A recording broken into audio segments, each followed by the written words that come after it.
4x4 आहे म्हणजे आडवे आणि उभे 1 2 3 4 1 2 3 4 अशा वेळेस मोजत बसू नका. मोजत बसलात तर तुमची ऍक्युरेसी राहत नाही म्हणजे जम्बलिंग होतं चुकून जातं बरोबर ना.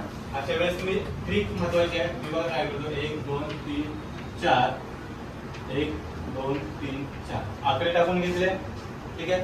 आणि अशा वेळेस 4 गुणिले 4 किती होतात 3 गुणिले 3 किती होतात 9 2 गुणिले 2 किती होतात 4 आणि हा 1 उरलेला ठीक आहे. यांच्यात बेरीज करा 16 आणि 9 अरे 16 आणि 9 किती 25 25 आणि 4 29 आणि 30 त्याचं उत्तर होतं 30 ठीक आहे.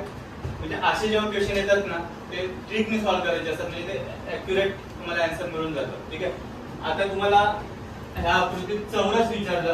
चौरस म्हणजे समजलं ना. चौरस म्हणजे काय ज्याच्या चारही बाजू समान आहे बरोबर. आणि जर त्याने असं विचारलं असतं चौकोन. चौकोन म्हणजे काय ज्याला 4 कोण आहेत ते सगळे चौकोन झाले म्हणजे आयत जरी पकडलं तरी चौकोन होतो ठीक आहे. अशा वेळेस काय करायचं माहिती आहे मी तसेच टाकून घेतले. आता चौकोन जर विचारलं असतं तर काय केलं असतं तुम्ही. शॉर्ट ट्रिक किती महत्वाची असते बघा.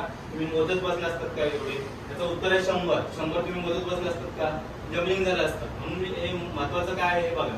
मी 1 2 3 4 अशा आकडे टाकले आडवे टाकले आणि उभे टाकले. आता यांची मी काय करतो बेरीज करतो 1 आणि 2 3 आणि 3 आणि 3 6 आणि 4 10 इकडे 10 मिळाला. तर 1 आणि 2 3 3 आणि 3 6 आणि 4 10. आता इकडे 10 मिळाला. सरळ मी काय करतो 10 गुणिले 10 उत्तर 100. तुम्ही 100 मोजले असते का याच्यात ते चौकोन. म्हणून ट्रिक किती महत्वाची आहे समजत असेल तुम्हाला. त्याच्यासाठी मी काय करतो 40 मार्काचा क्वेश्चन जो काढतो ना क्वेश्चन पेपर तो याच्यासाठीच काढतो. 100 मार्काचा